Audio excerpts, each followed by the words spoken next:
दिल्ली के हर इस पे किया जा रहा है। तो मेरा ये मानना था कि इतने ज़माने से जो हारून यूसुफ साहब की हुकूमत रही है, लोग उसको चाहते रहे, लेकिन उनकी उम्र अब हो चुकी। मुझे लगता है कि कहीं ना कहीं अब एक नए चेहरे को, नौजवान चेहरे को कम से कम इसके लिए राह हमार करनी चाहिए। नमस्कार, आदाब, सत श्री अकाल सभी भाइयों को, जितने भी हमारे नबी करीम रामनगर, जितने भी लोग मेरे को सुन रहे हैं, दिल्ली की जनता या देश की जनता मुझे सुन रही है, मैं बस यही चीज़ कहना चाहूँगा। बहुत अच्छा सवाल आपने करा। आज पीछे चले जाओ 10 साल, जब इनकी सरकार नहीं आई थी, जब बल्ली मरान हमारे में जुड़ा था, जब हारून भाई बल्ली मरान से नबी करीम क्षेत्र उनके अंडर में आया, तब यहाँ पानी की व्यवस्था दी गई, तब यहाँ सीवर की व्यवस्था बेहतरीन थी, हर चीज़ बेहतरीन था, और गलियाँ कूच, और यहाँ तक कि आपको बता दूँ कि इन चीज़ों में जो गलियां हैं हमारे नबी करीम में, जो कारखाने हैं 11-11 से किलोमीटर से दूर आता है, लोग यहाँ रहने आते हैं, एक वो देखने आते हैं, अपना रोजगार हर चीज़। लेकिन आज लोगों को पैसा भरना पड़ रहा है, पानी लगवाने के लिए 40-40 हज़ार रुपये देने पड़ते हैं।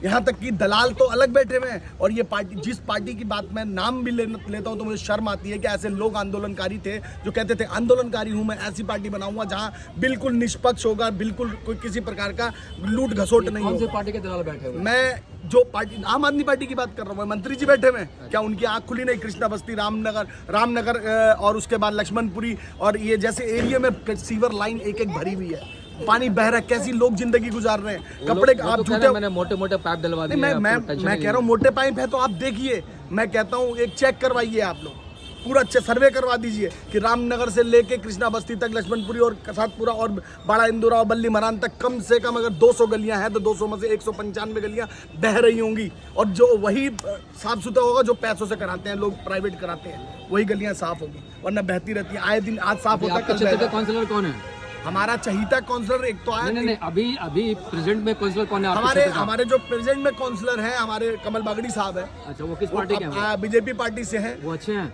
मैं क्यों, अच्छे हैं, अच्छे होते तो शायद आज सब कुछ हो रहा होता। सफाइयाँ नहीं है, सब कुछ नहीं है, क्या कर सकते हैं? अच्छे की तो बात क्या करें हम लोग तो नए थे, उनको काम करना मैं भी हम लोगों ने सोचा था कि चलो ठीक है, लोगों ने चुना, जनता की राय सबसे सर्वोपरि होती है। नहीं, सपोर्ट हम कहाँ से करेंगे, हम तो कांग्रेस के लोग हैं, हम लोग क्या सपोर्ट करेंगे। लेकिन हम लोगों ने ये सोचा था कि नया चेहरा है, लोग आ रहे हैं, लोगों ने उससे जुड़े, लोगों, जनता का, देखो जनता का जो वोट होता है वो हमको भी मानना होता है, चाहे वो निगम पार्षद किसी का भी वोट से बना है, लेकिन हमको मानना पड़ेगा कि निगम पार्षद है।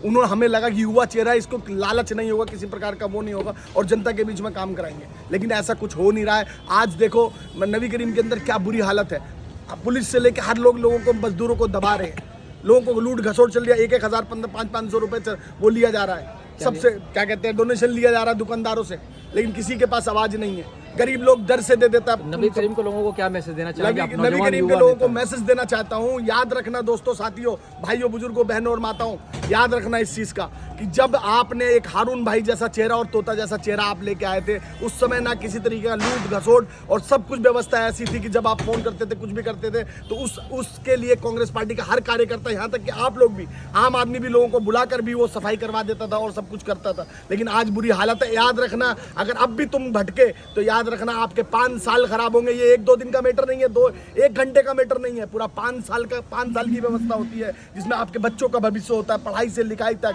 और यहाँ तक कि शिक्षा से रोजगार तक, रोजगार से स्वास्थ्य तक की व्यवस्था की बात होती है। और ऐसा बंदा चुनो, चाहे कोई भी हो, ईमानदार बंदा चुनो। ईमानदार चाहिए, ये मत देखो बूढ़ा है या क्या है, ये देखो ईमानदार है, जो तुम्हारे लिए रोजगार के लिए लड़ता है, तुम्हारी सीलिंग के लिए लड़ता था, मजदूरों के लिए लड़ता था, किसानों के लिए लड़ता था। आए हुए जो लोग हमारे दिल्ली में रहते हैं, 28, 29, 30 राज्यों से आकर यहाँ बसते हैं, और ये गुलदस्ता बन जाता है, दिल्ली के अंदर कैपिटल बन जाता है। तो ऐसी व्यवस्था को बनाए रखने के लिए ऐसा नेता चुनोगे जो आपके बीच में रहे और आपकी बात सुने, और कभी नेता ना कहलाए, आपका भाई कहलाए। जी, मौजूद साहब, आप यहाँ के सामाजिक कार्यकर्ता शुरू से